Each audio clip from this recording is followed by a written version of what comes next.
Bon dia a tots. Avui, en la classe de Josep, vaig explicar-vos la diferència entre l'acordió cromàtic i l'acordió diatònic. Són acordions diferents. Com podeu veure, a primer simple vista, el tamany ja és diferent. Un té tecla de piano i l'altre sols té botons. Comencem per el cromàtic. En aquest cromàtic, com podeu veure, n'hi ha moltíssims botons. Este és de 96 botons. I com m'aclarís jo tocant els botons? Perquè tinc algun botó que està foradat i gràcies a això em puc guiar, d'acord? I així tinc un tecla de piano que funciona igual que el piano.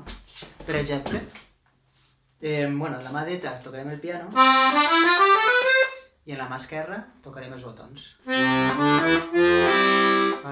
Puc fer acompanyament també en l'esquerra i també en la dreta.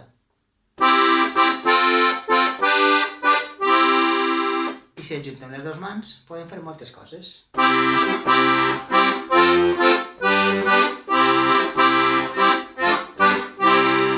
També puc fer una melodia en la dreta i acompanyament en l'esquerra, que és el que ves és sol castar.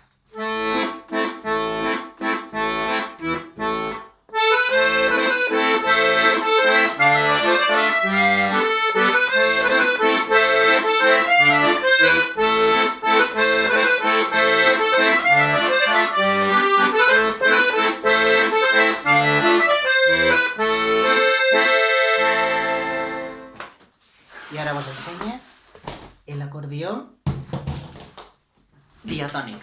Com podeu veure, és molt més xicotet, més manejable. Al tindre soles 8 botons, així té moltes menys possibilitats d'acompanyaments. La gran diferència respecte a l'altre acordió és que els sons són diferents obrint i tancant, en canvi en l'altre no. Així, per exemple, jo obric i canvia. La direcció del so és important, per tant, este és més difícil perquè tens que pensar en obrir i en tancar. També podem fer acompanyaments així. I així és més de melodia.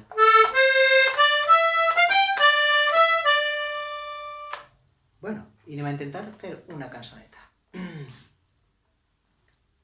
Per exemple, podríem fer...